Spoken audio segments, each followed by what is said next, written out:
Okay. I'm going to call the City Council meeting to order. Would you all please stand and join me in the pledge?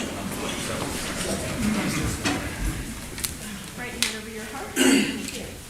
I pledge allegiance to the flag of the United States of America and to the republic for which it stands, one nation, under God, indivisible, with liberty and justice for all.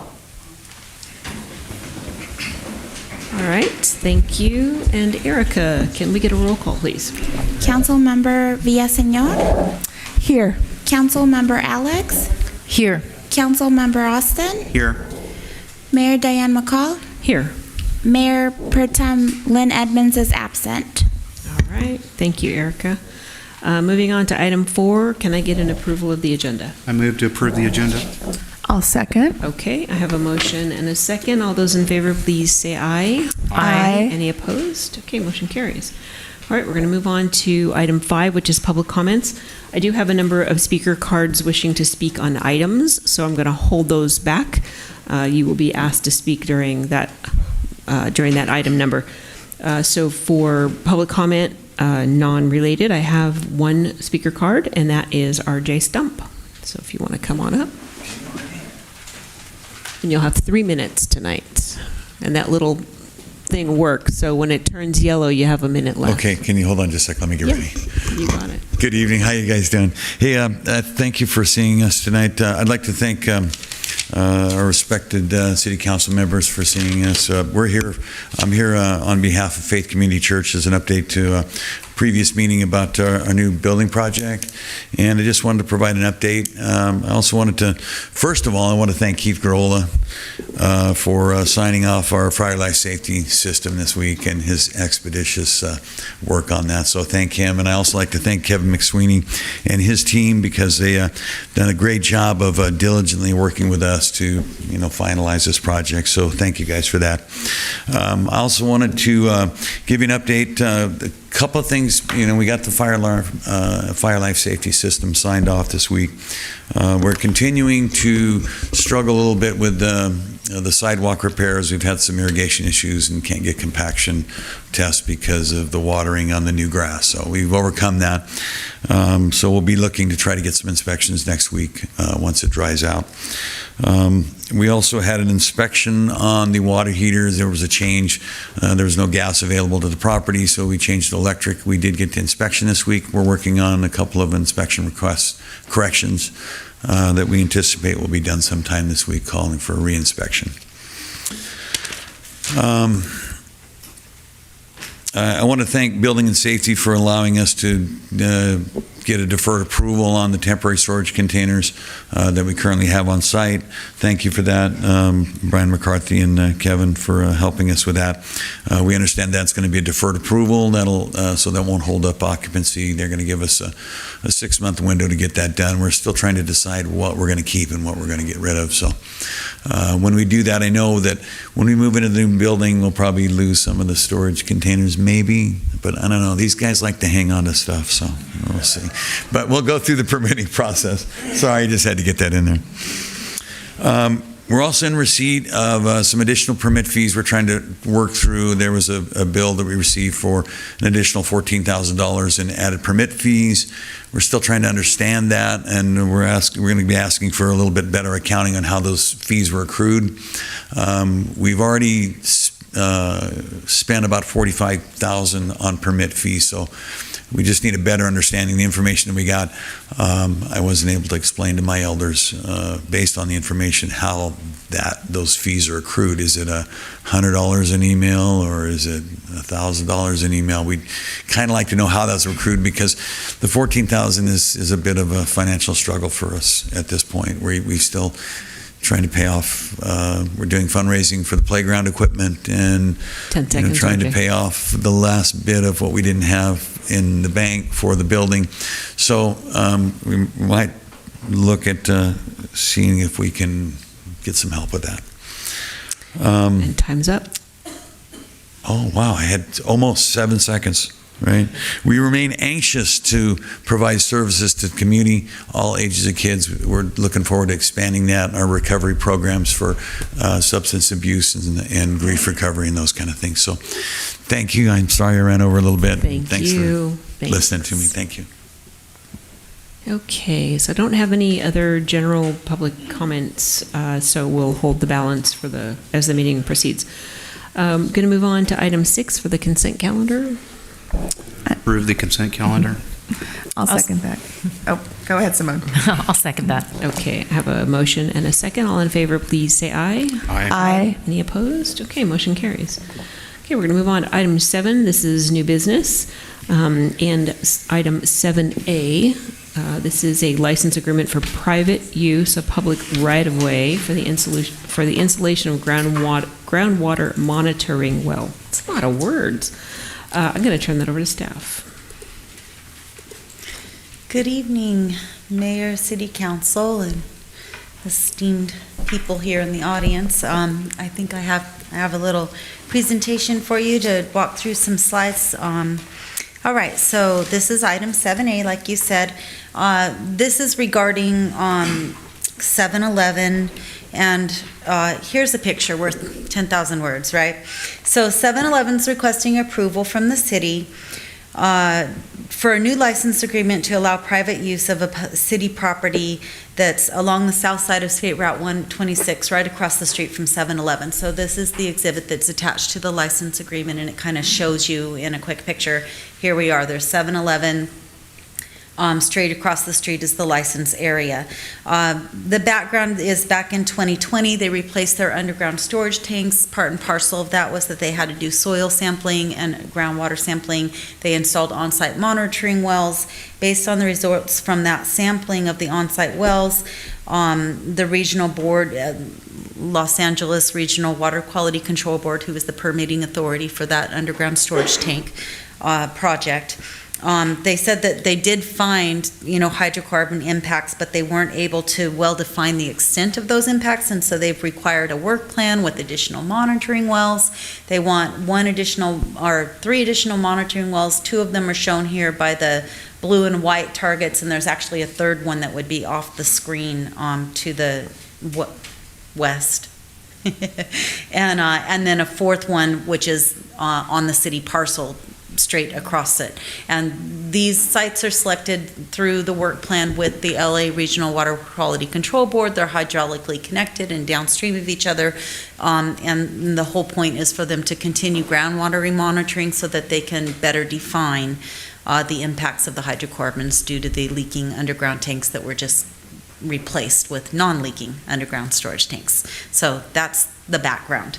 So from there, what I also wanted to share with you is that this is a photo of the area in question. So if you're standing near the watershed access to the Pole Creek Basin and facing west, this is what you see. There's our DG pathway right along the highway, and then behind that is the mulch area before the real landscaping.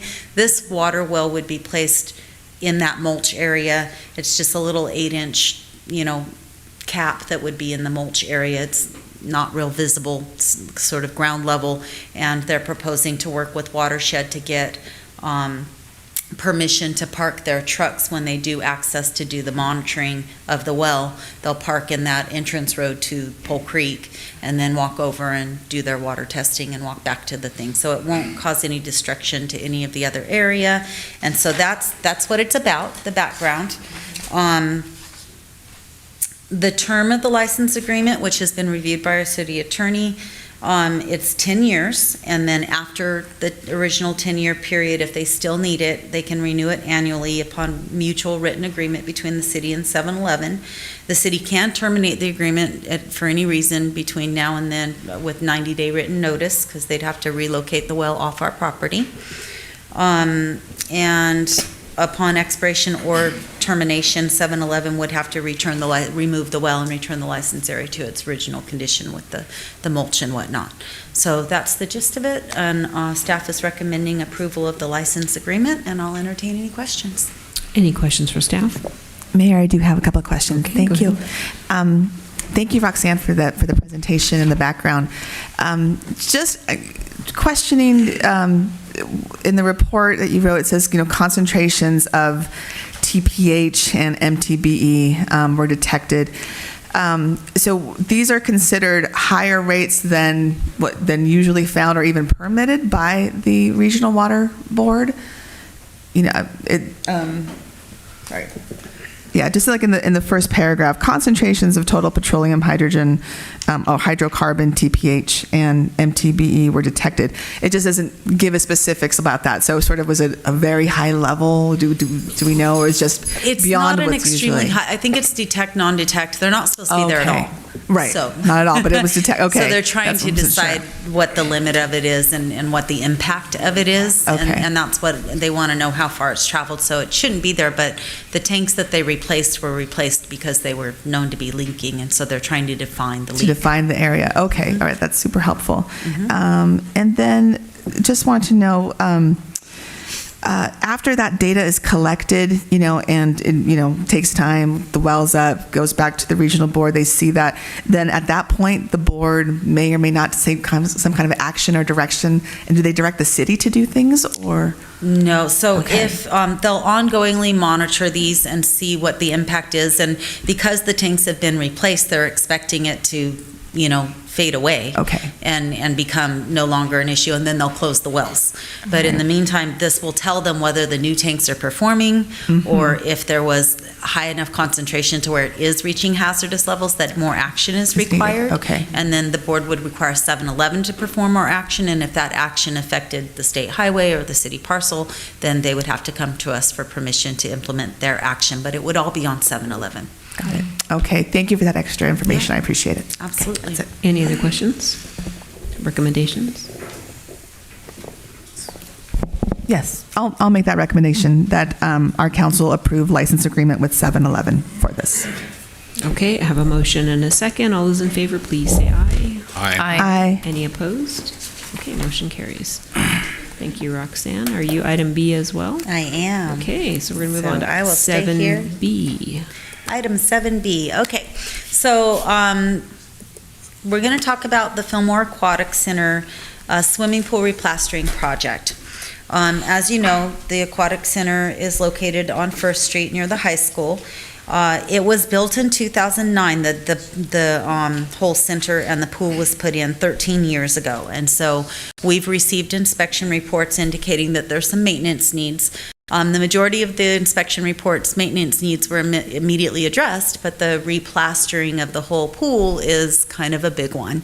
And so in 2021, we actually, put together the plans to replaster the pool area and issued a bid and opened the bids. And then, it's a lot of money. At that time, we were talking almost $550,000 to do this project, including construction and hard and soft costs. And the city and the school district started to talk about who's going to pay for what and how that's going to work. And in the meantime, we had this bid that was opened. And so in August of 2021, last year, the council voted to reject all bids, give time for the city and the school district to decide how this is going to roll out. And then in April, the city and the school district entered into an agreement agreeing to each fund 50% of this important project. And so from there, we've gone back to the designer, we've updated the plans and specs, and also incorporated a couple of minor ADA improvements that were identified through our citywide accessibility report. The upshot of it's more the timing than anything is at this point. So what we're looking at on the screen here is the Aquatic Center, and the pool is the rectangle up to the left.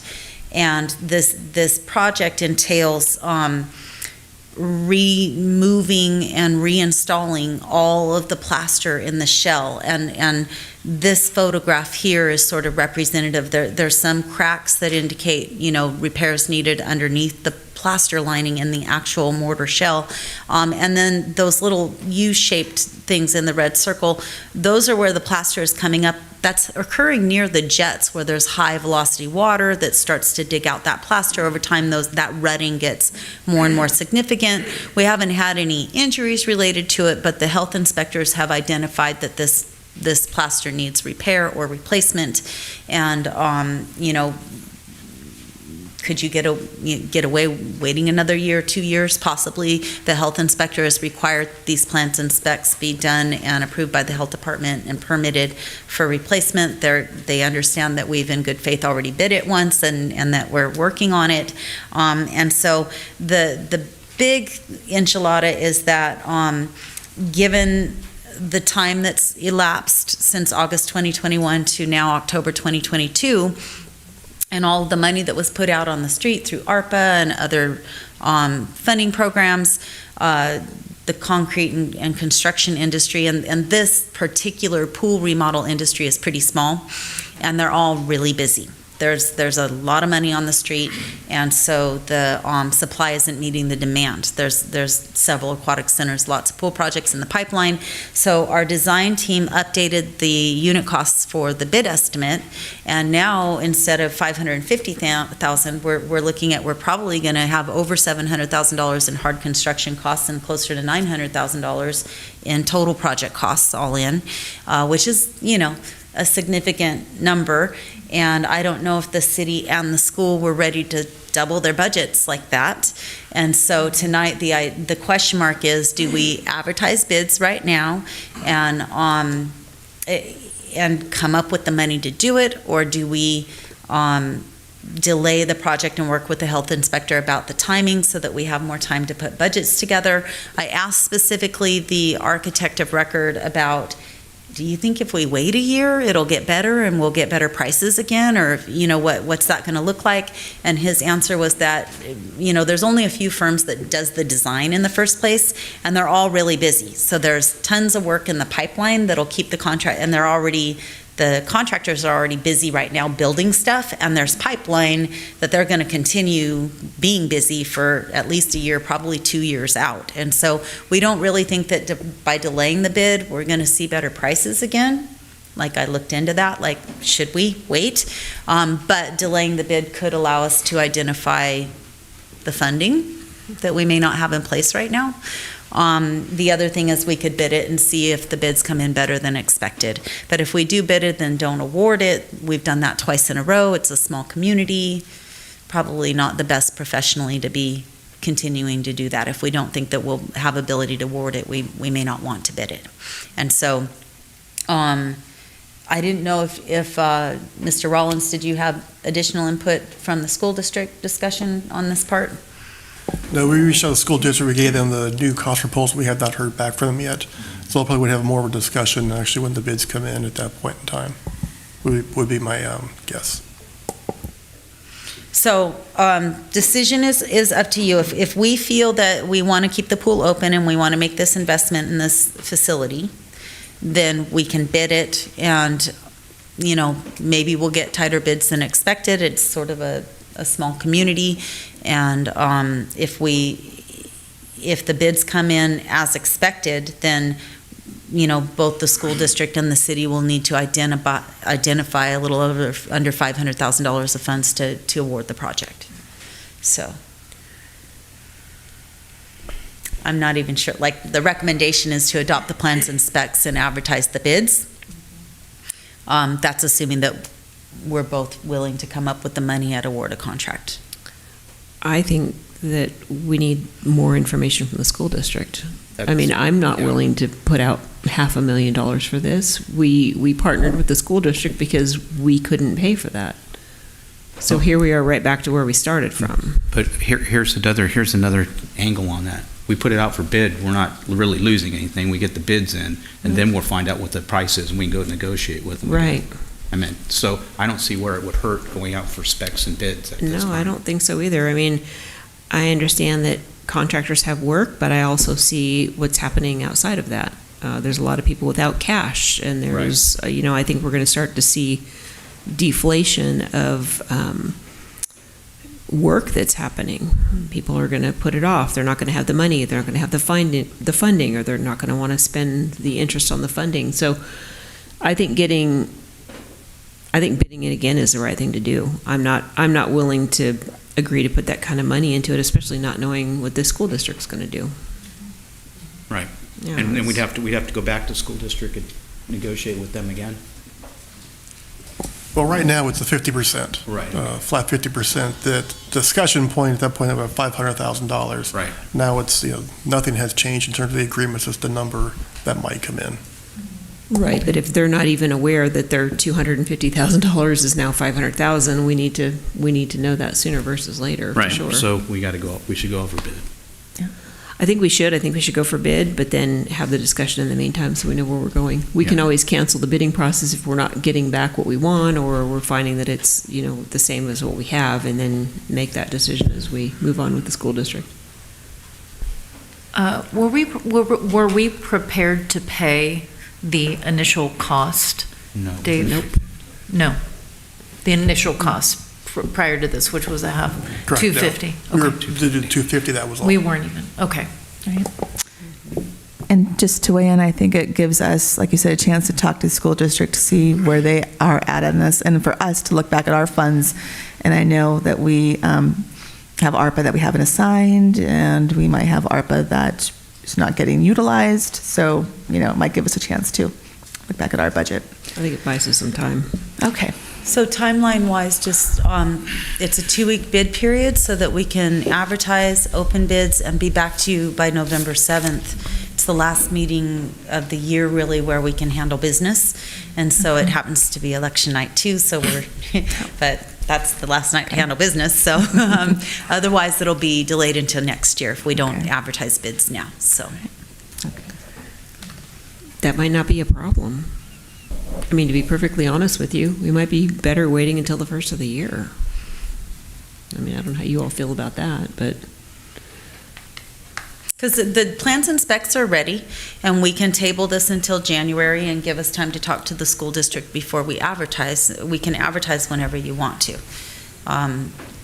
If we do it now, we were going to advertise tomorrow and open in 2 weeks and come back to you in November. But if you want to put it off and have the conversations with the school district before we issue the advertise, that's available as well. They are notoriously slow to respond to anything. Yeah, and this is a We quick have found turnaround that. that I'm trying So- to do for the November thing. I don't know how everybody else feels. I mean, I would say, Dave, I'm not sure how you feel that would be, to hold off until we have some direction from them. Well, I think we get the approval tonight to move forward, and then staff can go ahead and meet with the school district. If they're saying not a problem, then we can go ahead and notify Roxanne, City Council, they go ahead and put it on the street. If they were to come back and say, we're not interested in partnering anymore, then we'd come back to City Council and say, do you want to move forward with the full freight? This is what they would recommend they would pay to it. And how long will the bid be open for? Usually 60 days? Usually. Okay. So that's a good point. You could adopt the plans and specs, but And tell me we- not to bid them until we talk it out with the school district and know that they're amenable to the bid as well. And is this for finishing and completing the project by next summer? Is that the goal? Yes, Yeah. it's a 65 working day schedule. So Okay. it's a fairly, takes several months to do it. And so that's part of the thought of doing it faster, is so that to have it open by summertime. So can I just ask the question, because we're pushing this, obviously, people are busy, so yeah, they're going to go, okay, you're going to pay a premium. I mean, can we rescope this to where, okay, bid it, if we can buy time with the county on coming up to, to speed on being in compliance with what they're asking of us, can we obtain bids and not have the 65 days? I mean, maybe we need to not have it done by next summer. Well, there's two things there. So one is when you open the bids, they're time sensitive and they usually expire in 60 days just because the contractor doesn't know what's going to happen after that and would have to renegotiate prices. So the 60 days from bid is the standard of how long they have to honor that bid. Right. And then the 65 consecutive working days is how long we think it will take them to construct upon issuance of notice to proceed. Okay. And we wouldn't issue notice to proceed until we had a construction schedule and a commitment that they have. Like, they have to start to finish, but the 65 days, we can negotiate the start with them, Okay. absolutely, and they understand that. That's my question, Yeah. is the start date of that 65 days. It's not going to be immediate. Okay, you have 65 days. Well, I don't need your work, so you're going to pay double the price. Right. Okay. They understand that the notice to proceed will be based on them telling us when their crews are available. Okay. Mhm. Okay. All right, any other questions or recommendations? I have one other question, Mayor, and that is regarding sort of, I know you used the word the redesign or design, and for this being the replastering of the pool, again, I know there's additional, I think, ADA specifications. Basically, my question is there some way that we could narrow down this project to what's particularly needed to get past our environmental health inspection, which is just the replastering of the pool? There that make are, sense? they're unique bid items, and so once we open the bids, if we wanted to delay some of the ADA improvements and bid award some of the items and not all of the items, that would be available. Okay, all right, thank you. All right. Anybody want to make a recommendation? I'll recommend that the City Council adopt the plans and specifications for project specification number 21-01 and authorize staff to re-advertise the project for open competitive bids. I'll second that motion. Okay, I have a motion and a second. All in favor, please say aye. Aye. Any opposed? Okay, motion carries. Thank So you. we will be talking to the school district first, so we won't advertise it tonight. We'll Okay. talk to the school district first and then advertise once we're comfortable, right? Okay. Sounds good to me, thank you. Be sure I'm clear. Awesome. Okay. Okay, so item C, Roxanne, take it away. It's the Roxanne Show tonight. I'm It just is. camping out here. So, okay, item 7C. Another big capital improvement project. This is the adoptions of plans and specs for the neighborhood streets rehabilitation and ADA improvements at Two Rivers Park, and authorization to advertise this project as well. Now, I put this on originally same schedule as the Aquatic Center so that we could come back to you in November and get this work underway. Without the Aquatic Center, with that delaying, that actually helps me focus on this one, which I appreciate. So on this, here's the streets that we're looking at in the final bid set right now. We've got a combination of Road Repair and Accountability Act, or better known as SB1 funds. We have VCTC funds from our TDA Article 8A funds, and so we're pretty well funded, and we've put a lot of deferred maintenance projects and ADA improvements all into one bid package, but there's various funding sources, right? And so this picture shows you sort of at a glance where the streets that are in the improvement are. We've got, right off the bat, you might think, you know what, there are worse streets in the city, why aren't we doing those? And I always like to mention that ideally a street work project will include streets that are starting to deteriorate to a point where they're not all the way gone. And if we invest in them now, it will bring them back up with a minimal investment back up to a 20-year life. Whereas if a street needs full reconstruction, it's going to take my whole budget to do that one street. But if I put that off for a year or two, it's going to be the same investment later, so although we do try to get to those streets, and I think this project balances that, because we've got like Fillmore Street, which that front end of Fillmore Street that comes right off the highway is just blown up, and there's some heavy reconstructions, and it is costing a lot to do that because we want to do it right, and we'll be removing and repairing all of that damage and repaving the whole street. All of the streets that you see on this selection, they are for grinding and paving. None of this is slurry seal or just maintenance. It's all rehabilitation. And then we also have Santa Clara Street, which a portion of Santa Clara Street near City Hall is in that category of it's deteriorating, but it's a good time to get to it because you get a lot of bang for your buck. But then there's all the way down Santa Clara over to the highway, past the mini mansions project that's pretty blown up, and we're going to have some serious investment to bring that back up. But we'll have that entire corridor back up to speed with the portion that mini mansions already accomplished. So we also have Saratoga Street, so there's a grouping there, kind of the entrance to the city, Santa Clara, Fillmore, Saratoga. We also have Nfsp Avenue. Again, it's a really good investment in Nfsp. It needs it, and it's a good time to invest. Similar with Los Serenos and Sierra Vista. They're not completely gone, but they are getting there, and that's a sensitive one to me. Like if we put that off, it's going to get more and more expensive to fix it. So let's fix it. And then in North Fillmore, we're looking at doing Blaine Avenue, which is a little bit further gone than I would like, but it's time to invest. So those are the streets. And then we also have the citywide accessibility review that we did, and we actually had one specific to Two Rivers Park, and it identified that there were some slight grade variances in the ADA parking, as well as striping, and it all needs to be updated to meet current ADA standards, and so that's included in this work as well, to finally get around to that and get it done and dusted. And then also, there was a citizen request about ADA access to the skate park itself at Two Rivers Park, and so that ramp to go from the existing sidewalk up to the platform so that it's accessible for all to go up and watch the kids skate and play. That's included in this project. So that's in a nutshell what we've got for these improvements. And we are, again, prices are up. The cost estimate, I literally sent it back to my team twice and said, are you sure? Where are these numbers coming from? But we're looking at about 1.435 with hard and soft costs. I think the hard cost is about 1.2 million. I want to open the bids, see how that comes in. If we just absolutely don't have enough in our coffers, then we might, need to drop a street or dip into some other funding bucket, or, see if we can get it all done or not all done. I know that we'll definitely be doing the ADA improvements. We have, specific funding for that. But remember that all of the street work includes curb, gutter, sidewalk, and ADA ramp repairs. So every street that we grind and pave, we have to fix the accessibility on those streets and replace curb ramps.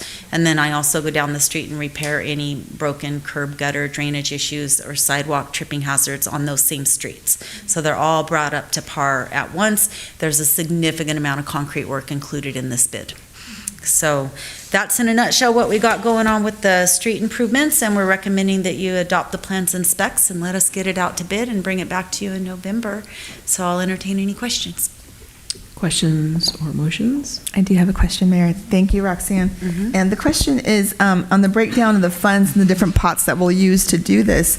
For the 300K from the TDA local transportation funds, are we utilizing all of our TDA? I don't remember what the mass number is, or basically what percentage are we using in this particular project, if you know?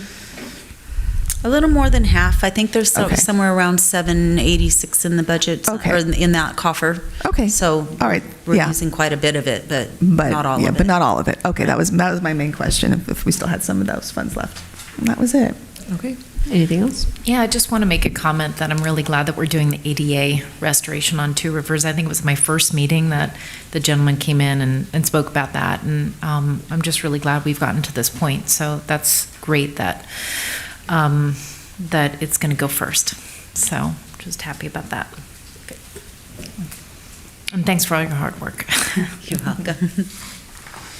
Okay. Any motions? More questions? Okay, I'll make a motion that we adopt the plans and specifications for project specification number 22-01 and authorize the advertisement of the project for construction bids to resurface streets, repair sidewalks, curbs and gutters, and improve ADA accessibility throughout the project and at Two Rivers Park. I'll second. Okay. I have a motion and a second. All in favor, please say aye. Aye. Any opposed? Okay. Motion carries. Thank you. Thank you, Roxanne. No more tonight, huh, Roxanne? No more Roxanne show. Okay, so we're going to move on to item 7D, and this is consideration of award of contract for professional services for a citywide classification compensation study. I'll turn that over to staff.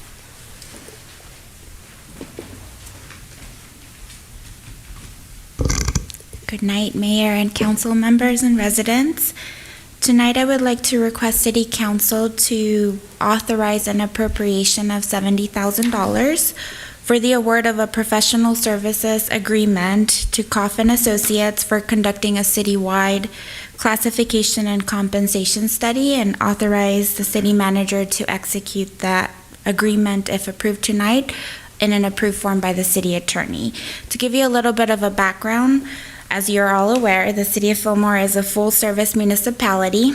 We have all the departments that any larger city would have. We're our own water purveyor.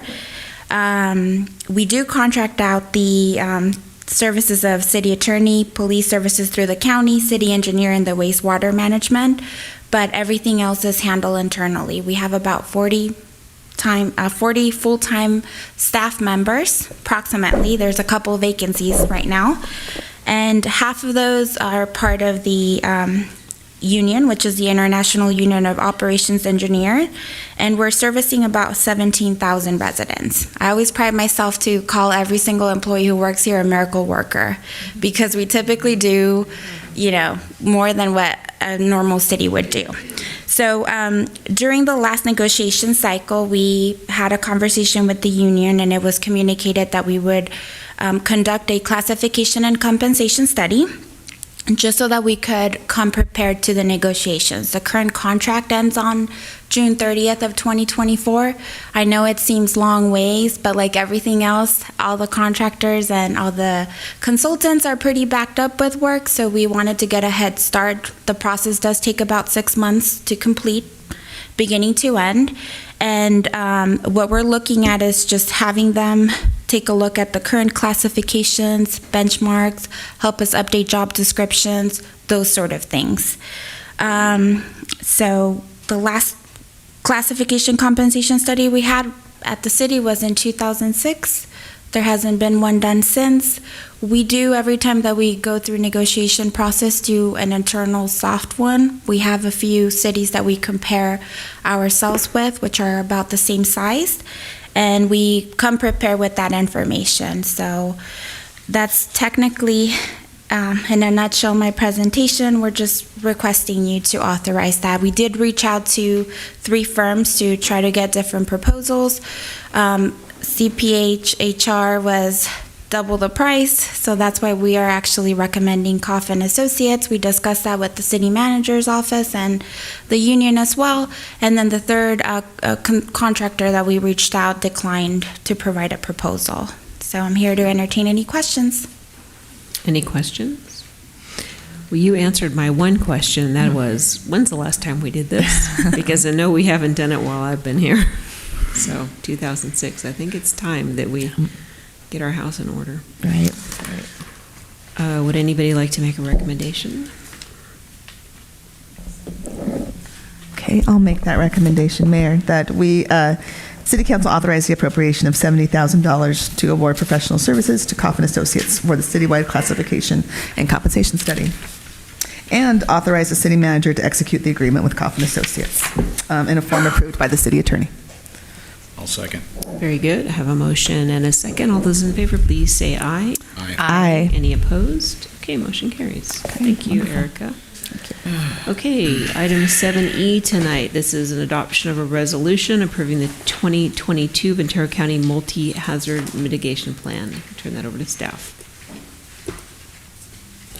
Thank you. I'll take this one. Every 5 years, we need to update the disaster mitigation plan we have with Ventura County. And we met with, city staff met with the county and other agencies to talk about the overall plan. FEMA approved the plan in July of 2020 of this year. And then FEMA responded that every jurisdiction within Ventura County needs to also approve the plan. So the plan's been approved. Our staff has worked with the other jurisdictions. And the plan specifically also identifies mitigation areas that for the city of Fillmore that need to be addressed for vulnerabilities and forms of mitigation such as civil unrest, major earthquake, flooding, train derailment, terrorism, landslide, etc. There was no fiscal impact for this. This is just, again, formal approval. By doing this, it also opens up opportunities for the city and the county to apply for various grants. So it's just a formality tonight. We've done it in the past. And City Council's Staff is recommending City Council adopt Resolution 223903, approving the 2022 Ventura County Multi-Hazard Mitigation Plan. Very good. Any questions for staff? Any recommendation? I recommend the City Council adopt Resolution 223903, approving the 22 Ventura County Multi-Hazard Mitigation Plan. I'll second that. Okay, I have a motion and a second. All those in favor, please say aye. Aye. Any opposed? Very good. Motion carries. Item 7F this evening is the biennial review of the city's Conflict of Interest Code, and I'm going to turn that over to staff. Thank you, Mayor. Last council meeting, we gave you notice that we were in the process of updating our biannual conflict of interest code. We went ahead and met and reviewed the code. It is a requirement as part of the Political Reform Act in the state. They require us to do this. And so after taking a look at the last revision that we did, and also recognizing that we are in the process of hiring a new municipal services director, utilities engineer, and the title quite didn't match, we are requesting that you approve the biannual revisions of updating that job title, and also removing the title of Assistant Finance Director and updating it to Accounting Supervisor, which is something you've approved that new job description. And we are dropping the word SAFER grant from the fire engineer, as they no longer receive the grant, or we're not paying from that. Those are the actual updates that we're recommending. The disclosure categories remain the same. It's just more of a update in the titles of the positions. This doesn't have any fiscal impact. It's just one of those routine items that we have to do every 2 years and just review it. So I'm here to entertain any questions if you have any. Any questions for staff? More housekeeping. Any recommendations tonight? Okay. I'll recommend that we adopt City Council Resolution number 22-3900, amending the City Conflict of Interest Code. Okay, I have a motion. Do I have a second? I'll second. Okay, I have a motion and a second. All in favor, please say aye. Aye. Any opposed? Okay, motion carries. Okay, item 7G is a public hearing, and I need to recuse myself for this item, so I'm going to be stepping away from the podium. I'm going to turn this over to Mark and hand him my speaker card, so he's going to... Okay, perfect. There you go.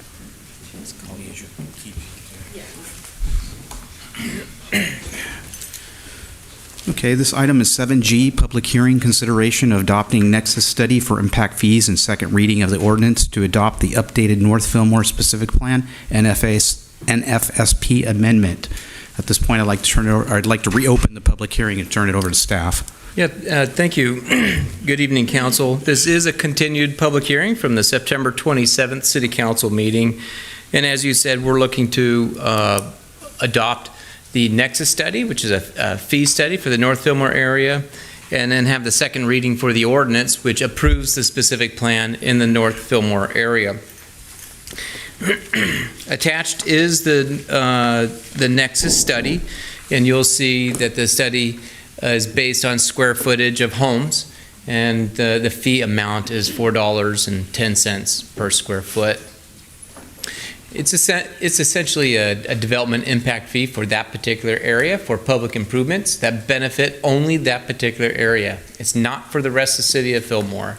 If you develop in that particular area, you will need to pay this particular fee. A developer would. On top of this fee, the developer would have to pay for the citywide development impact fee also, because they do affect other infrastructure. I am going to hand out to you the table. I've given it to Mark and Christine already. It's table 51.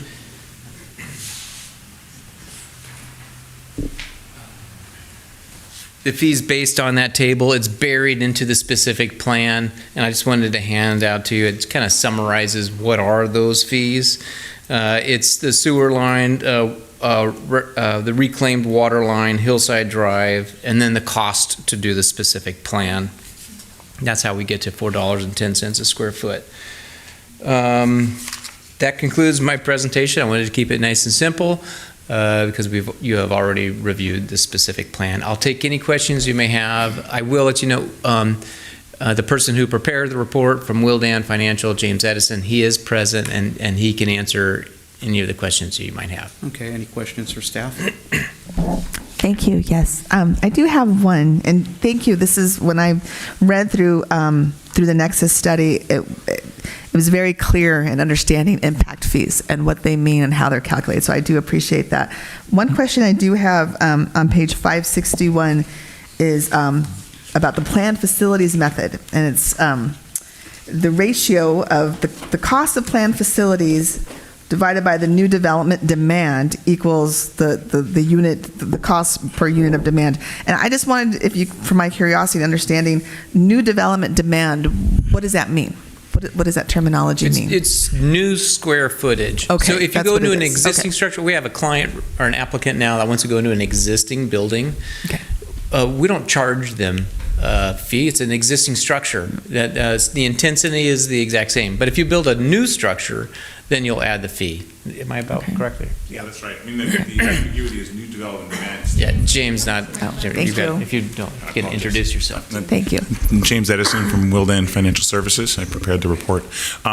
So I know that new development demand is not demand for new development, it's demand for services or infrastructure caused by new development. And that's Okay. exactly as Kevin said, it's a matter of sort of new buildings, new homes that create the demand and the need for the infrastructure, and that's then allocated, basically. The cost of the infrastructure they need is allocated among the development. That's what that quotient means. Okay. Does that make sense? Yes, it does. Thank Okay. you for explaining Thank it further. Okay, that's my question. Thank you. I've another question for you real quick. Can you, I know I was happy to see it in there, but can you explain the inflation factor a little more?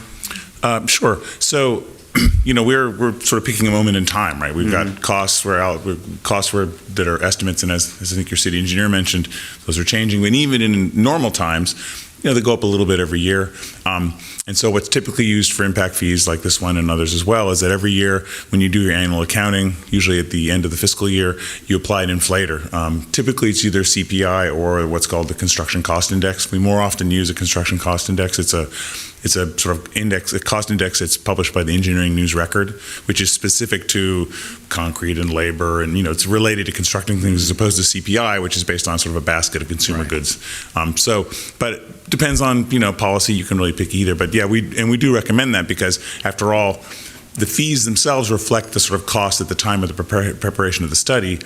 But as time goes on, and you haven't built a project yet, that actual cost will increase. And so in order to keep pace, what you'll do is you'll apply the inflator. In addition, every 5 years, you're required to actually do an update of the fee program, which includes revisiting those costs. So in addition to the inflator, after 5 years or so, no one's sort of watching you making, on day one, you have to, 5 years plus day one, but basically around 5 years, you go back, revisit the cost estimates for those, and that may then, you'll have your inflator, but then you also have the opportunity to look and say, well, let's, forget the inflator, let's actually look at the projects and see what the cost estimates are. So you'll revisit it at that time as well. And my understanding is that the build-out won't happen in 5 years. Some significant portion will, but there'll be some things left. Right. Okay, great, thank you. Sure. Okay, at this point, I'm going to call up Alan Buck. Yeah, I already opened it. And you have 3 minutes, and when the yellow comes on, it's... Hi, I'm Alan Buck. I live off of Good Enough right there. I happen to be the first property by the new traditions.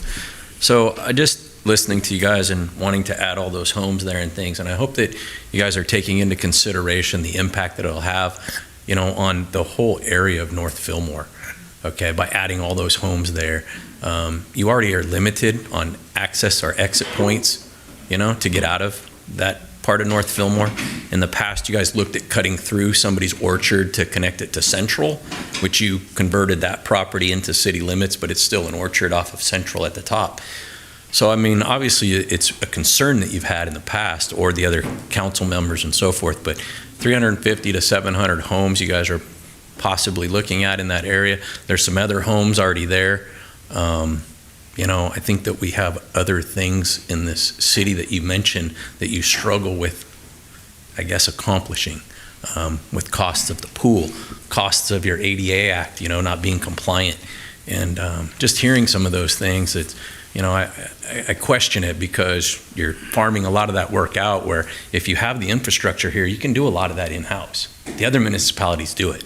And I know that because I deal with them and I sell that type of product that they use. So I don't know if you guys own one, but they're very inexpensive and you can do that work yourself. It's a trip hazard. ADI, anything over an 1/8 inch is considered a trip hazard and you have to take it down. So I just question how we go about it at the city and the impact that it has. Also, you have a major business right there, an industrial business, and you've already built homes around that. I don't know if you guys understand the effect of what they do in the silica that they put into the air. It's actually cancer causing. I don't know if you guys realize that, and you're going to put homes around that. So they don't have to comply because they're X amount of yards away, but once you put the houses there, you're going to actually put a pretty big burden on that business because they're not going to be OSHA compliant with silica dust. I don't know if you guys are familiar with it, but you have to contain all that dust unless you have a 150-yard clearance. So by putting the houses there and so forth, I think that there's a lot of other things that you guys might not have understood or considered, but you might realize that once you get there. So I'm familiar. I live up there. I can see it. I see the dust plumes. I hear the noise all night long, so as well as everybody else does. So it's just something to consider. But thank you guys, and please take it into consideration. Next speaker is Susan Augustanelli.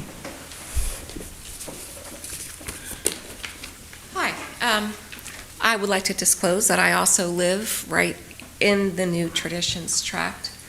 And the first thing that I do have to say is I take issue with the way... It's not working, but I'll keep track of it and tell you. You're right. You're at 8 seconds right now. Okay. I take issue with the way that this has been communicated.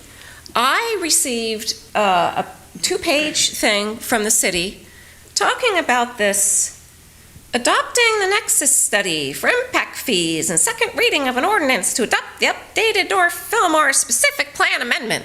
Now, I have a master's degree. I should be able to read 2 pages of text and figure out what are they even talking about. They're talking about a building project. And I can tell you, as a teacher at Mountain Vista, which is a school right there, people in Fillmore don't know about this. Even the people in Traditions, I talk to my neighbors. Hey, did you get that thing from the city? Oh, I saw something. I didn't know what it was. I threw it out. Well, we took the time to investigate it, but it's just so ridiculous to me. I had also seen in one of the PDFs on the addendum that it was required for this to be mentioned or talked about in the Gazette, at least one time. Well, how it was presented in the Gazette was just a map of this area with the same verbiage about the Nexus Study and the amendment. No one knows what that is. I am very concerned about the traffic, especially being a teacher, the traffic to the schools. None of these schools around here have a parking lot where parents can come in and park and get their kid out of the car. There's already a traffic jam outside of where you've got to drop off for middle school, so you've got to have a crossing guard right there. It gets very backed up. Mountain Vista, the same thing, because we have to do a drive-through drop-off. And, just to congest that even more, and, you look at this beautiful mural you have here behind you. And it was funny, one of the things that it said in the addendum, this land over here, it's unutilized. It's not utilized the way it should be. We got to build some stuff there because it's not utilized. I mean, I think the thing that people Susan, love... you have 30 seconds. Okay. The thing that people love about Fillmore is it is a beautiful agricultural town. It's a small town. It was on I think the cover of Newsweek, was it? Like several years ago, the best last small town. Well, we're not really a small town anymore. And I am also concerned about the entry and exit points in case of an emergency. So, thank you. Thank you.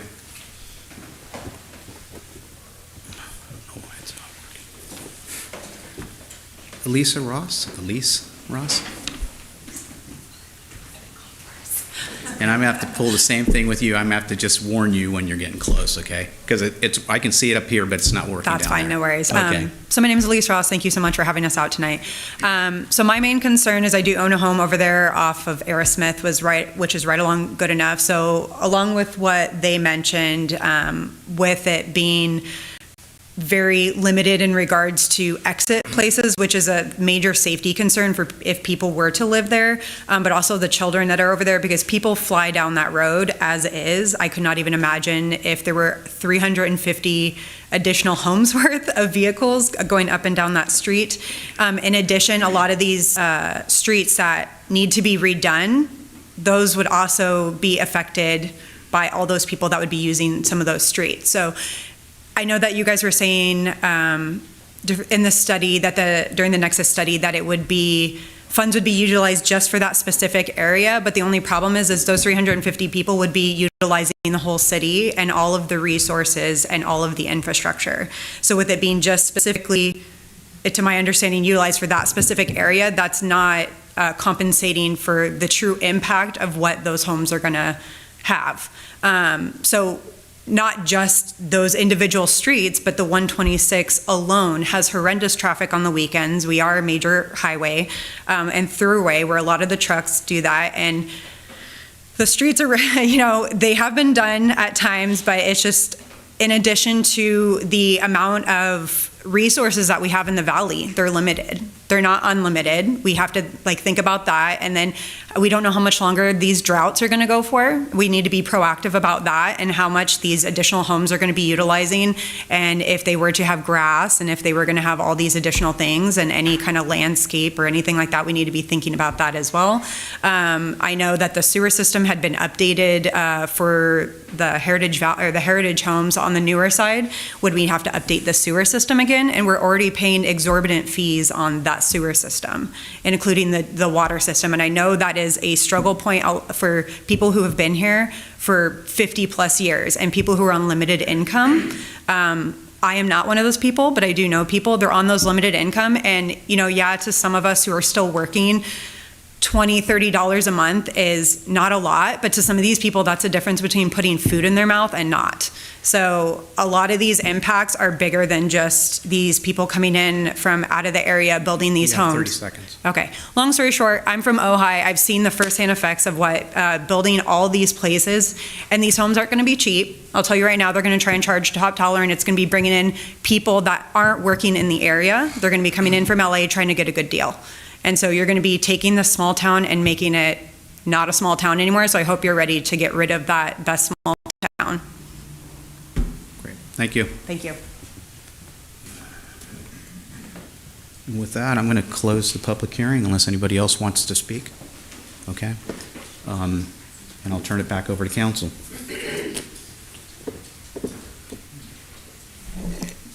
Kevin, can you do me a quick, just so that everybody in the public understands that there's a difference between the money collected on a Nexus study and development impact fees, which will then be paid for, they'll be paying their development impact fees in addition to the Nexus study?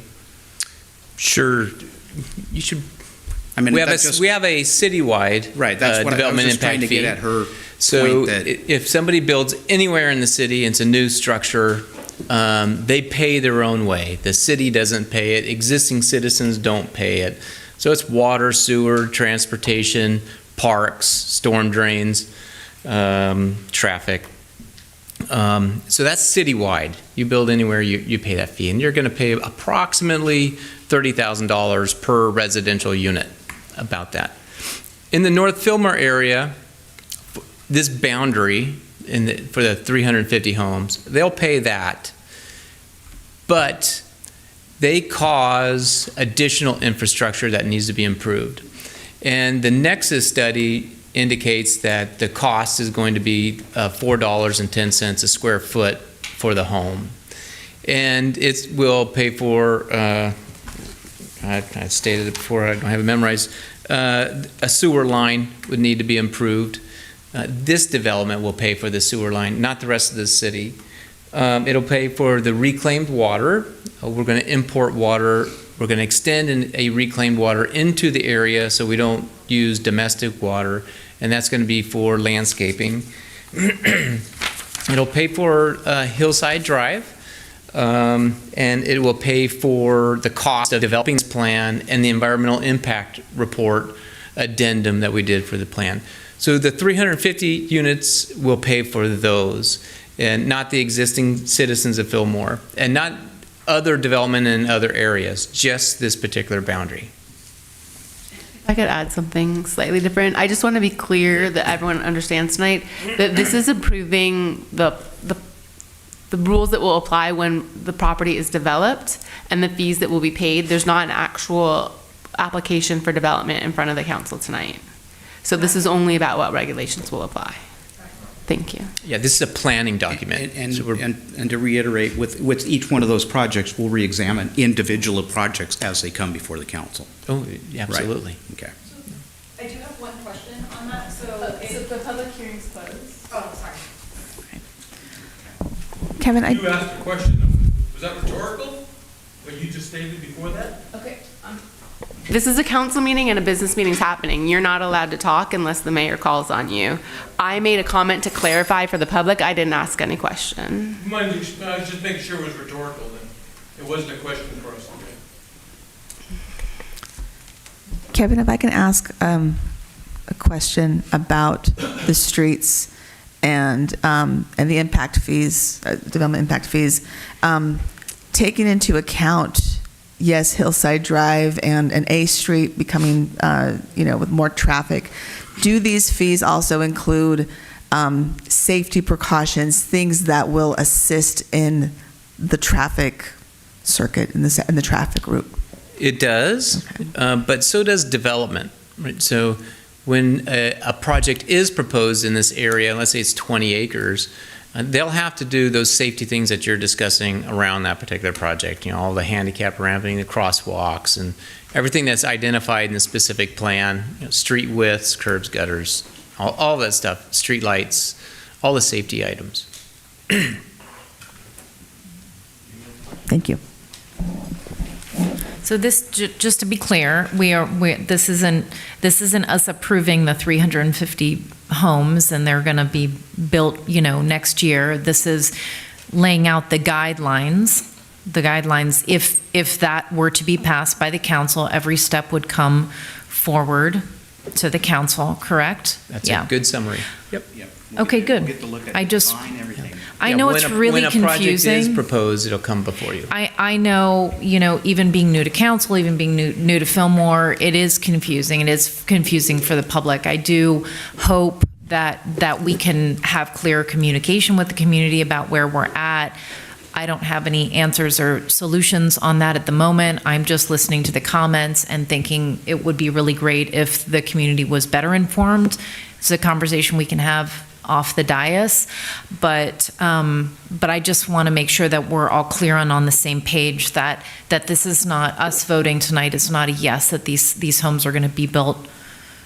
It's just not. So with that being said, I will make a recommendation to adopt the City Council Resolution 223902, approving the Nexus Study for the North Fillmore Specific Plan Amendment of the 2022 Development Impact Fees, and approve the second reading to adopt Ordinance 2022-943, adopting the North Fillmore Specific Plan Amendment of 2022. Do I have a second? Second. I have a motion, I have a second. All in favor, say aye. Aye. All opposed, motion carries.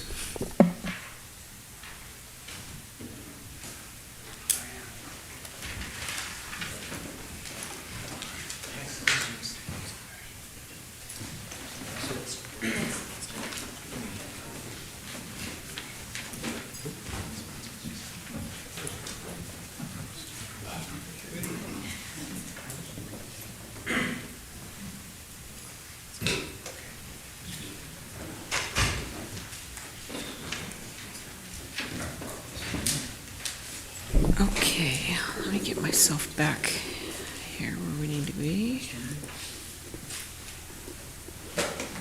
Okay. Okay, so we're going to move on to item 7H. This is the City Council approval of border rates at the Fillmore Equestrian Center. I'm going to turn that over to staff. Thank you, Mayor. We got a request from the current concessionaires to raise the board rates out there. If the City Council approves the recommended rate increases, they would take effect on Sunday, December 12th of 2022. If Council approves it tonight, then the concessionaires, in order to meet the timeline, would need to notify all the boarders out there. They need to provide a 60-day notice to their boarders before the rate increase can actually take place. We entered into a contract with the concessionaires in January of 2019. This is their second rate increase. It's that time frame. In our agreement with them, one thing it states that the border rates, the rates and charges to boarders are listed in Exhibit D. Tenants shall not increase the boarding rates without prior written consent of landlord, which is the city, which consent shall not be unreasonably withheld. Boarders shall pay the border rates in advance. So essentially, they have to provide the notification of 60 days to all the boarders before anything can kick into place. At this time, City Council is being asked to do the following. The current rate for all dry boarders for a stall, it's 24 by 24 is $125.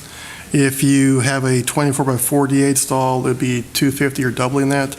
The new proposal is $160 for each 24 by 24 stall, and 24 by 48 should be $320, double up.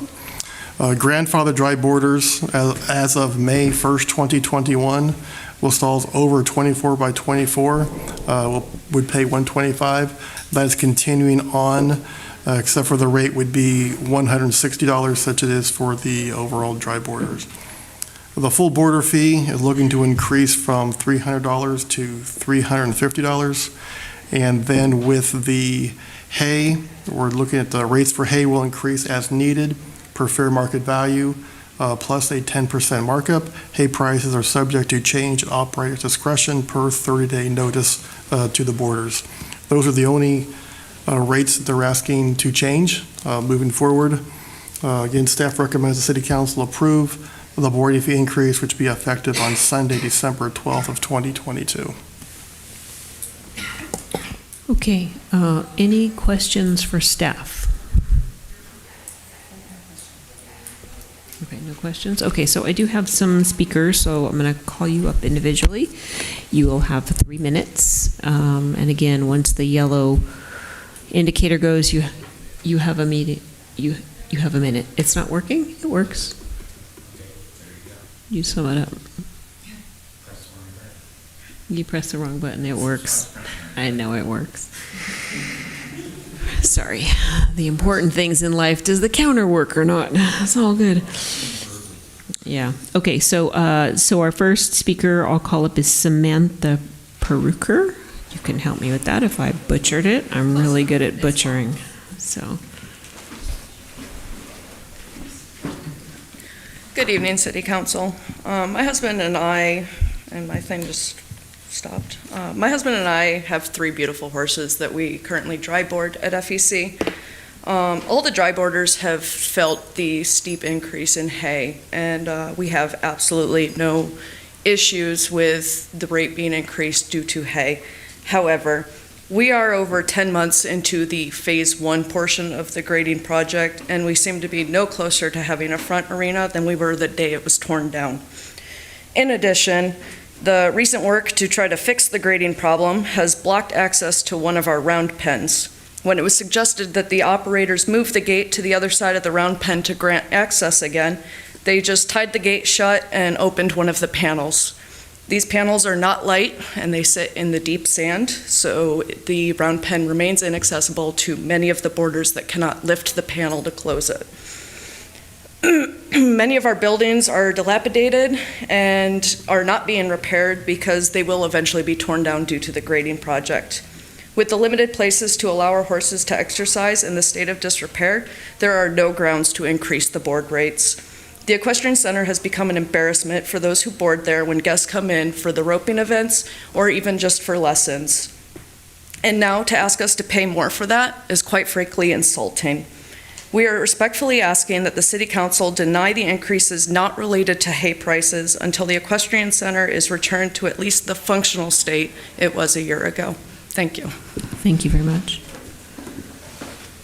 Okay, Heather Sweatman.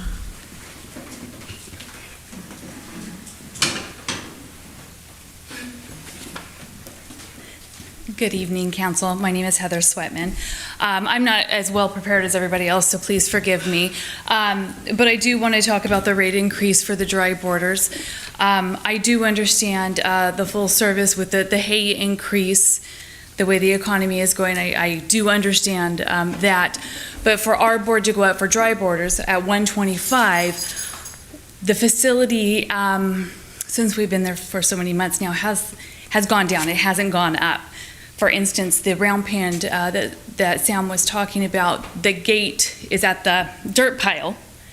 You can't bring your horse around to get into the dirt or into the gate with the dirt pile. There's a panel open. My own kids can't pick that panel up and shut the panel to use the round pen. We're very limited on what we can do out there. My kids have 3 horses. To be able to, at times, not all the time, but at times, everything's full. Where are we going to go? We're going to turn our horses loose to exercise them to get what they need. The 10%, I know there was something else on the contract about a 10% on top of the hay. I just would really like the City Council to consider for the dry borders not to increase the rates until the facility is repaired or up to standard, better than where we're at right now. But overall, my family, we really enjoy being out there. Thank you, guys. Thank you, City Council. Okay, very good. Thank you. Chris Perukur. So not to sound like a complete repeat of the 2 people before me, again, I can agree with understanding raising board prices for full borders where he provides hay, because hay prices have gotten insane. It's $30 a bale in a lot of places. However, for full board, the ranch does not provide anything other than the space that we are currently at. They do not repair our sheds. They don't provide sand for our stalls. We pay out of pocket to bring in our own sand, and everything else. They're not contributing to our feed. They're not contributing to our water, other than providing the well that's there. And then as for the facilities, this is the second time that our boarding rates have gone up, but the last time our board rates went up, we had 2 arenas. We had 2 functional arenas. We had 2 functional round pens. Now we have 1 very small back arena and 1 very small round pen, and that's it. And we lost access to the second round pen. The facility has only gotten worse over the last year since the last board increase. And so I'd just really like an explanation or an understanding of what this board increase is actually going to do for the borders or for the ranch, or some sort of justification for why the dry board rates need to go up. Because as I see it, board rates should honestly go down. This is the equivalent of if you go in, you move into an apartment building, and you go there because it's got a great pool and everything else, and a few months after you move in, they tear out the pool and put all the rubble in your parking spot and then tell you that you need to pay more rent. That's what this is like. So unless I can get a very good understanding of why dry board should increase, I would ask you to deny that. Thank you. Thank you very much. Okay, Tina White.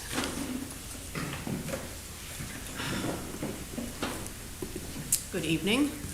I am Tina White. I've been a long-term boarder since 2006, and I'm just asking that you vote against this rate increase. The long-term ongoing construction has been disruptive for boarders and their horses.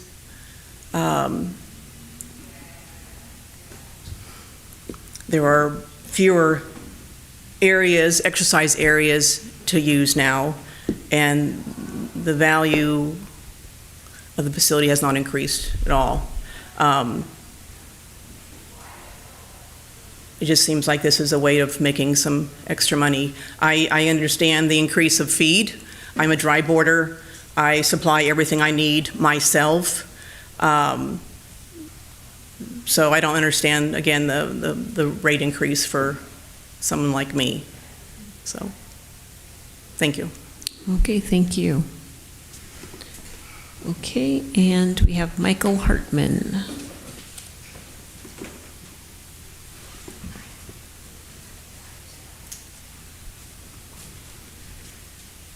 Good evening, City Council. I've been a boarder for FEC for a little over about a year and a half now. I have 4 horses currently there. We love it there. However, the rate increase of $165 or $160 for dry boarders seems a little bit too steep. We pay $125 now. We muck our own stalls. We feed our own horses. We take care of our own pens. Now, if you guys want to raise that up to $160, however, I would like to get paid $35 for doing my own job for that price. So I'm not going to beat around the bush around what everybody's been saying about the facilities is in disarray. There have been some work done to it, but at the time being, we don't have the capability of working our horses, going out for working our riding in the arenas and in the round pens because we are lacking the essentials, necessities to do that stuff. But the hay prices I see is increasing. However, to leave it at the discretionary of the operators, I might want to reword that just a little bit. And then I can see that prices go up as for full boarders. I get it, hay increases, but dry boarders, we pay for all our own stuff. The only thing we pay for is just a 24 by 24 stall. That's it. Everything else is out of our pockets. So that is all I have. Thank you. Very good, thank you. Okay, does anybody else want to speak? Okay, Mario, come on up.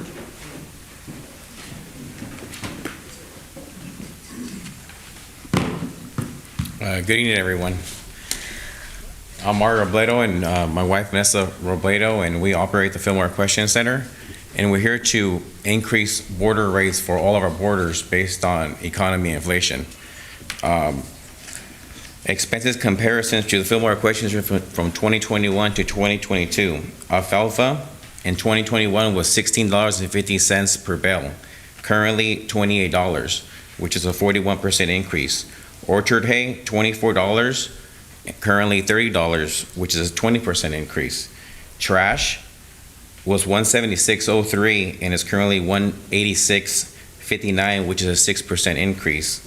SoCal Edison cost per kilowatts is 31 cents and is currently 44 cents, 31% increase.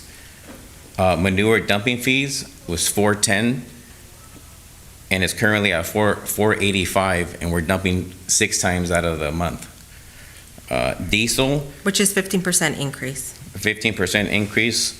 Diesel $791.67, currently $1,080, which is 27% increase. Our workers' comp module rate went up 11%, which was $16.75 and is currently $18.75 on a workers' comp. And then maintenance, it went up 18%, which we were paying $700 and it's $850 now, which is 18%. And then supplemental taxes went up 24%. So overall, it's 21% increase overall, like our regular maintenance and that's just to operate the Fillmore Question Center as it is now. The boarders still have an arena in the back. They also do have 2 working round pins, and I was just made aware right now that if there was some dirt in the front arena or a round pin, I mean, it's just a gate that we can move tomorrow. I'll take I already requested it to be moved.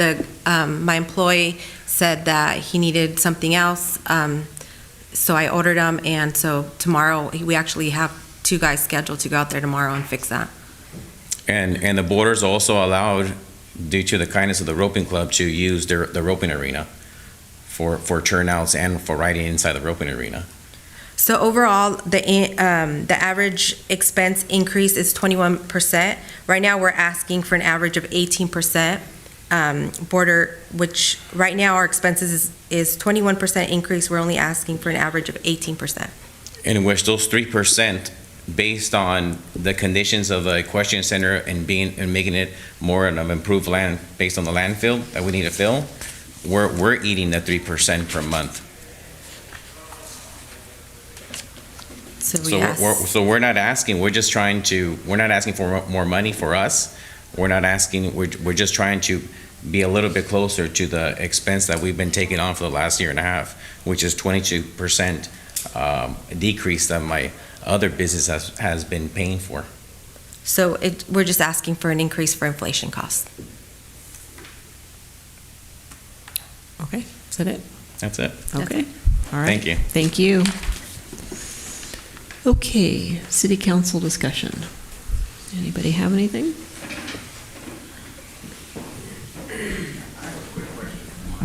How many people are going to be grandfathered over? That it references grandfathering again under the new rates. I think there's only like 4 or 5 orders left. I don't know. I'm have to look at the listing. Yeah, I think it'll be less than that. And you're saying 18%? I calculate it as 28% increase. I calculate 28 too. So I calculate it as 28% increase from 125 to 160, and from 250 to 320. I calculate it as 28%.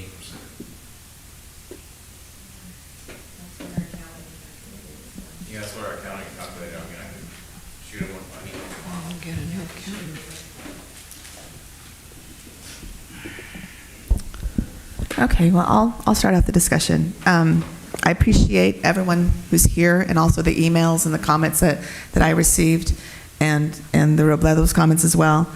And I do see a very valid point in the dry borders recognition of, the main, there is inflation overall, understood, but the main costs of hay, the dry borders are taking that on. And then to see an increase beyond that, again, like you said, Mark, 28%.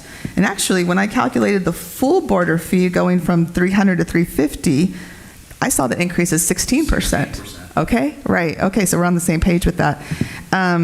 So, my 2 cents is that I think we do need to consider the dry borders and everything that they're paying for the inflation and also for the hay that they're doing. This is really challenging because, as everybody knows, it's a city-owned property, but we don't run the facility. We haven't run the facility for a very long time. We've owned it since it was a dump site, and we are, hence held responsible as a dump site, as oversight through the county. But we only ran it ourselves for a very brief period of time as we were between operators.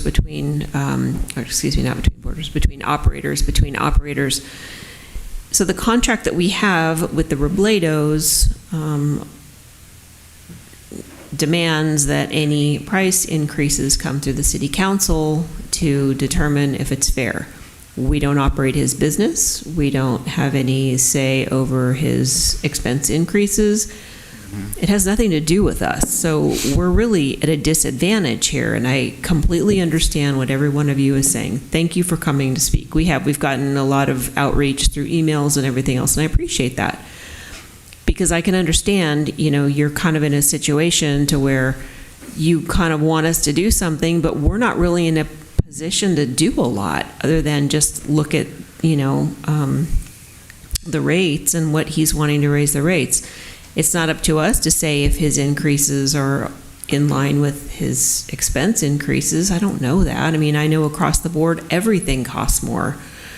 And you are correct as far as what I can see on here, as Mark and Christina have both mentioned, the dry borders seem to be incurring a higher increase than the others. I don't know what the reason for that is, but,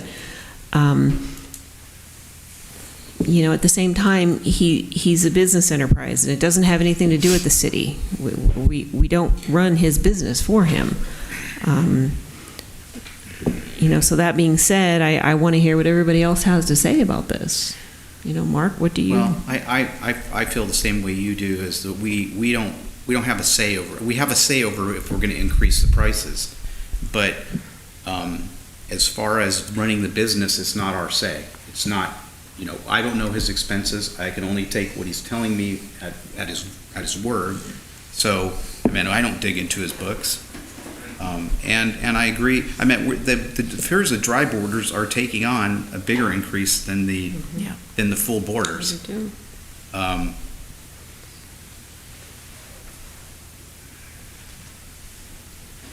Do you want me to answer some of those questions?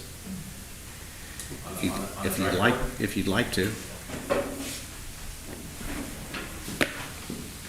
Some of the reasoning on the dry board expenses, because our facility is open from 6 a.m. to 9 p.m. We call in. We're not there to open up those gates every single day at 6 a.m. every day, including Christmas. So we call in our worker to be there, and he gets there roughly between 5:40 in the morning, and he opens up those gates every single day.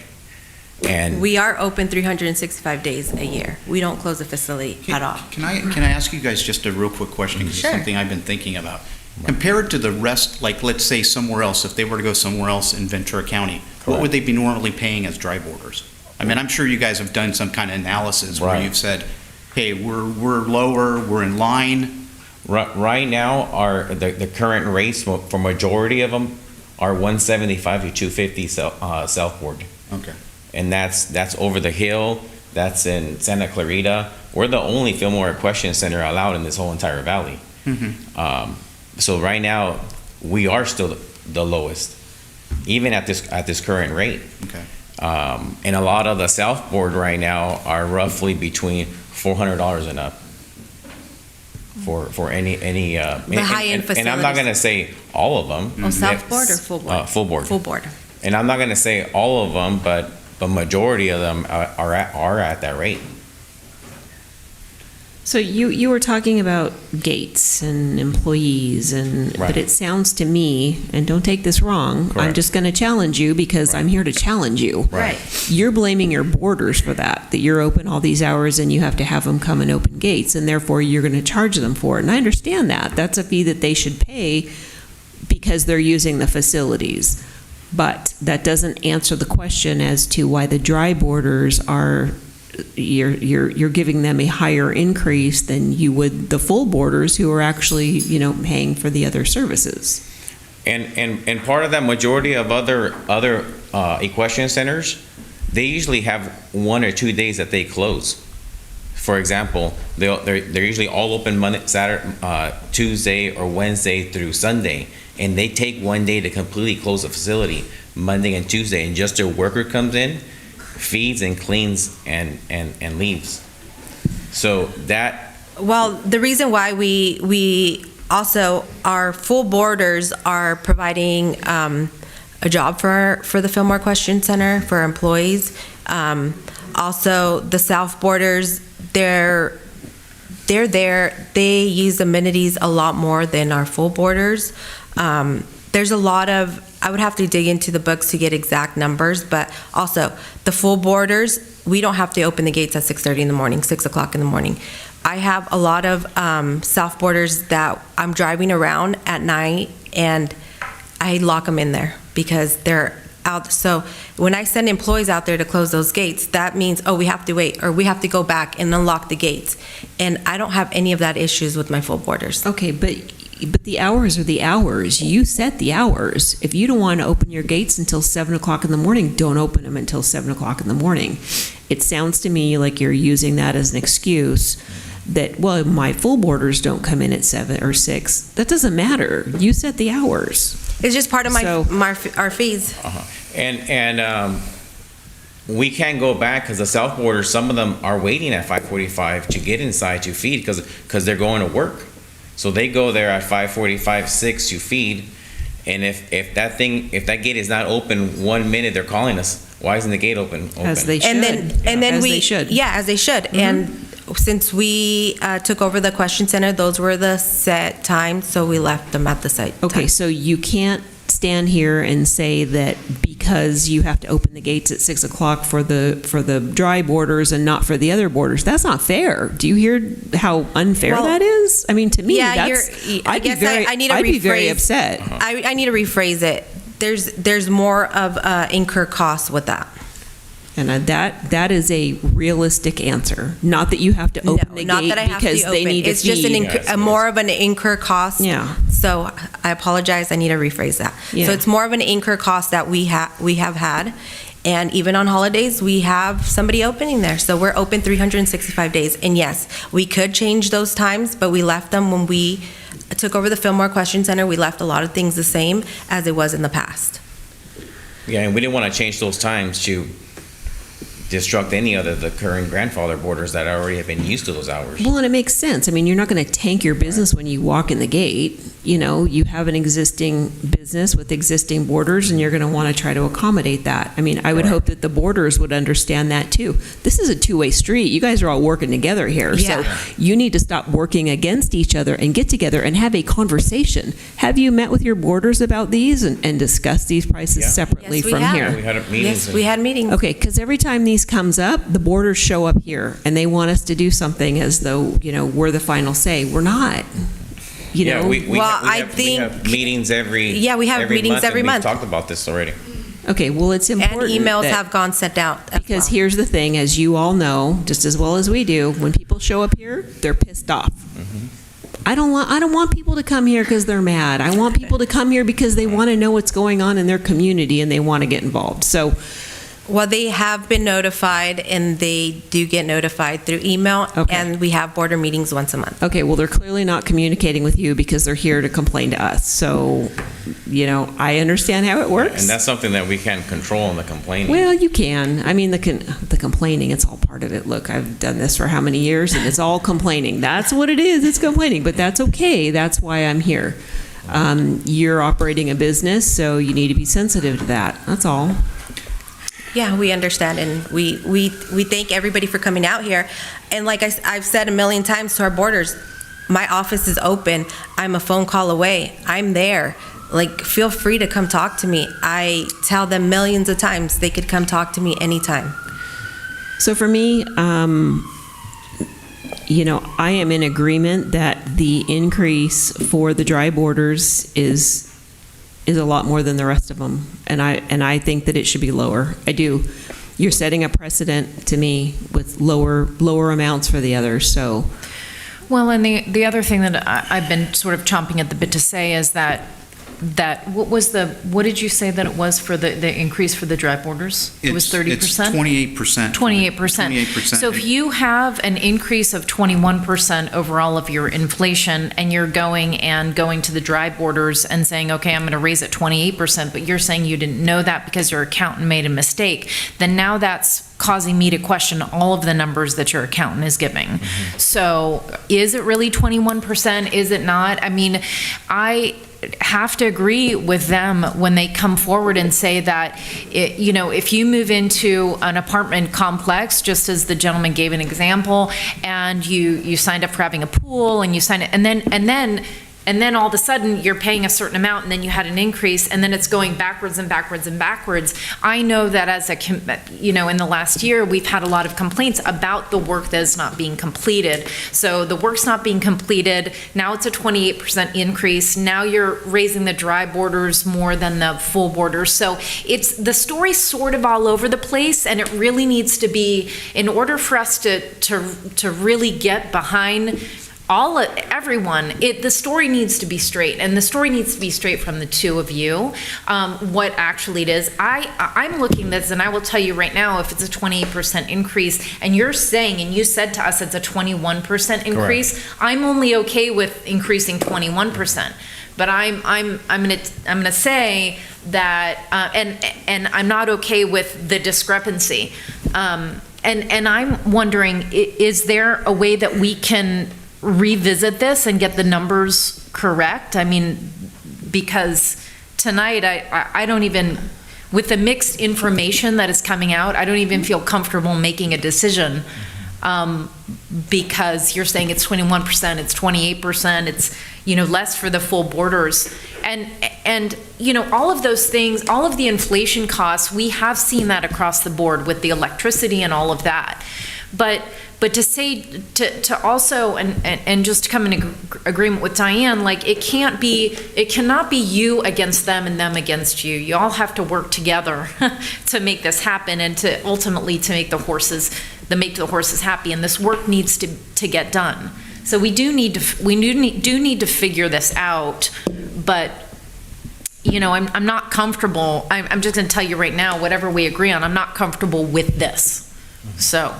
If I could just chime in from a legal perspective, Yes. The language in the contract, which is what Dave said before, and it's in the staff report, it's that it can't be unreasonably withheld.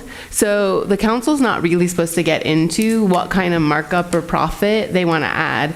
If their costs are 21% and then they're adding 7% because of their other costs, you have to think about, is that really reasonable for you to weigh in on that? Or is that their decision as a business? If the customers decide it's too much, then they leave. Mm-hmm. And that's kind of where I started this out with. Everybody comes to us and wants us to set rates. We can't set their rates. They are an individual business. We don't validate their business. We don't run their business. We don't do their accounting. Right.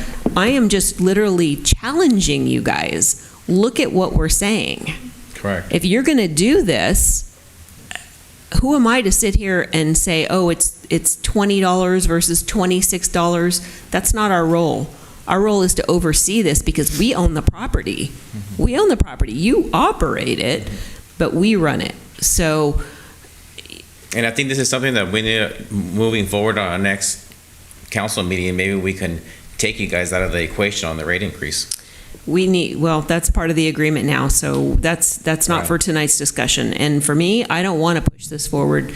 I think we need to make a consensus, whether it's consensus or not. We need to make a decision tonight and move this forward. I will say this, personally, I am in favor of letting this move forward, but I want you to consider everything that I've said.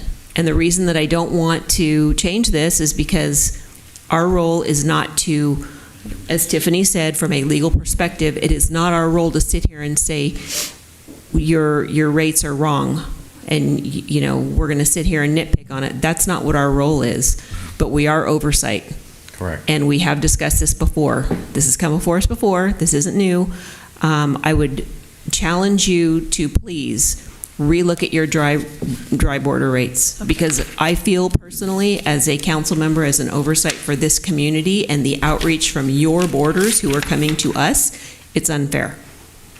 Okay. Okay. But with that, that's what I'll say. And I concur with you. We don't run their business.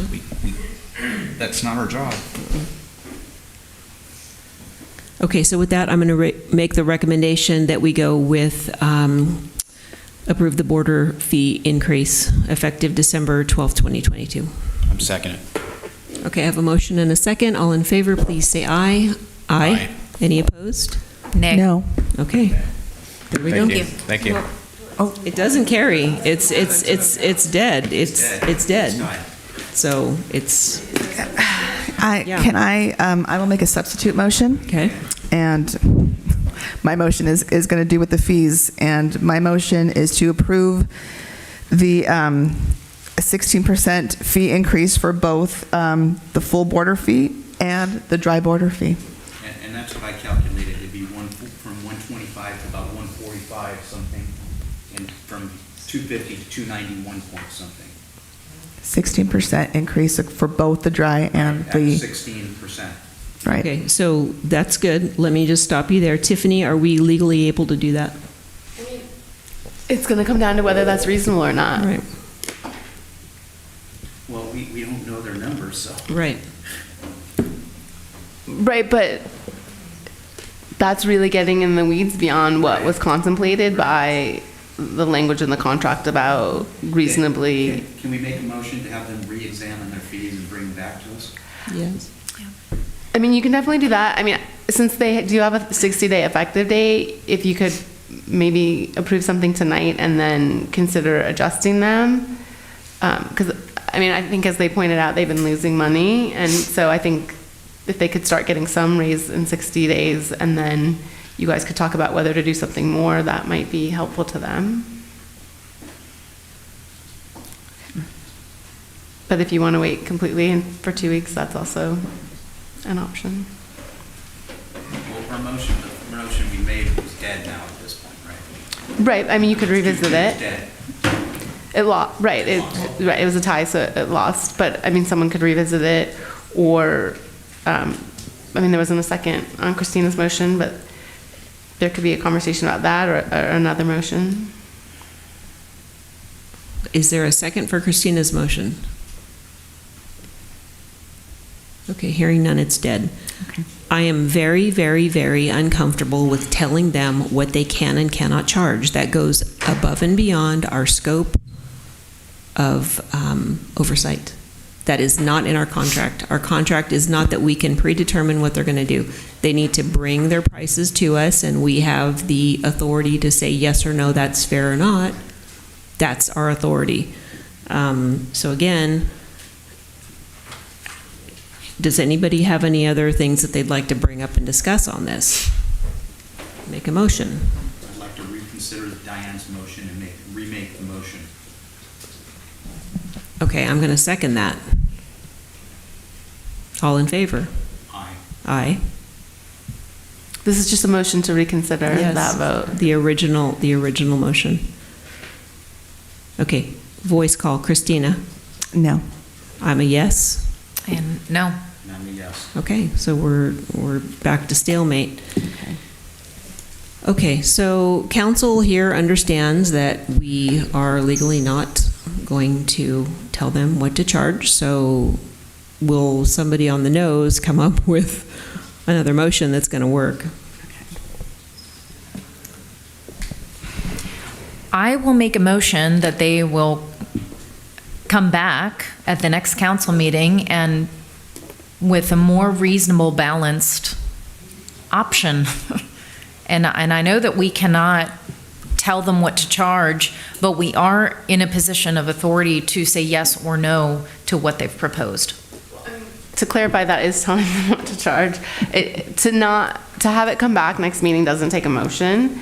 But I think if you're going to ask them for more information, you need to explain what information you need so that you can evaluate whether that's reasonable or not. Do you need, I mean, I definitely think there was some kind of accounting error because I agree it's 28%, but maybe they misspoke. So you need to let them know what you would need to see to determine if what they're requesting is reasonable. Otherwise, I don't know how this would come out differently. Okay. Mark, why don't you make that motion one more time? I make a motion that we reconsider. Speak into your microphone, please. It's off. We want to make sure and get it in the record. Make a motion that we reconsider Diane's motion, meaning we go with the rates, we let it go. And I'm going to second that. All in favor, say aye. Aye. Aye. Opposed? Nay. Okay, thank you. Motion carries. Well, that was just to reconsider it. Now you have the actual motion. Okay. Okay, so now we have, okay, so I make the motion that we go with staff's recommendation and move forward with what's been proposed. I second.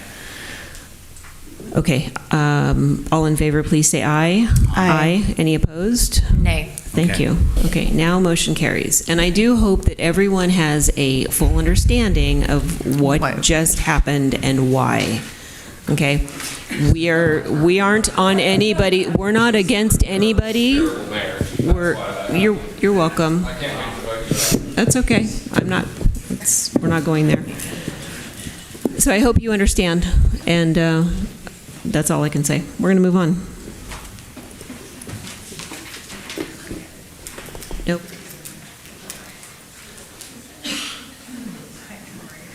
All right, committee, commission, and board reports.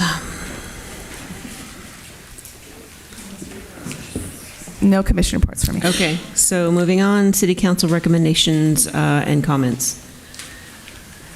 I do have a recommendation, and that is I'd like to get an update on our senior center and where we are with the hiring of the new person, and also some, I know that there's a staff leave that's happening there, but it's really affecting our seniors. Not being able to be at the center, there's no staff there, there's no activities. So I would like to see if staff can come with just an update and maybe a few ideas, even if it is recruiting, volunteers, in the community, or some kind of.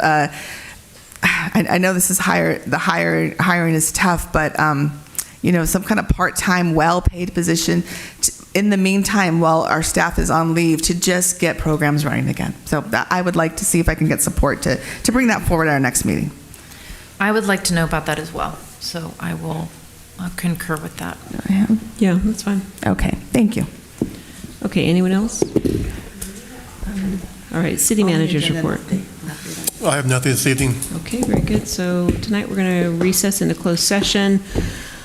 Let's see, we have one item on our close this evening. We're going to conduct a closed session to confer with legal counsel regarding litigation which the city is a party to. And this is regarding City of Fillmore versus Zahid Shah and the United Shah Corporation.